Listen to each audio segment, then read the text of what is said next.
কবরস্থানে ঘাস থাকে, অনেকে কবরস্থানে ঘাস কাটেন, কবর পরিষ্কার করতে যান। কবরস্থান পরিষ্কার করা যাবে, তবে সবুজ ঘাস কাটা মাকরুহ।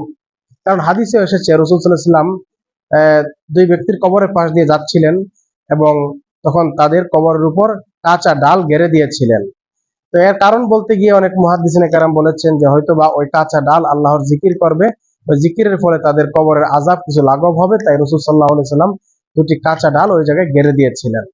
তো কবরের কাঁচা ঘাস ইত্যাদি কাটা মাকরুহ হবে, না কাটাই উচিত হবে। আব্দুরুল মুখতার কিতাবের 2 নম্বর খণ্ডের 245 নম্বর পৃষ্ঠায় এসেছে ইউকরাহু কাতউন নাবাতির রাতবি ওয়াল হাশিশি মিনাল মাকবারাতি দুনাল ইয়াবিসি। অর্থাৎ কবরস্থান থেকে কাঁচা উদ্ভিদ ও ঘাস ইত্যাদি কাটা মাকরুহ।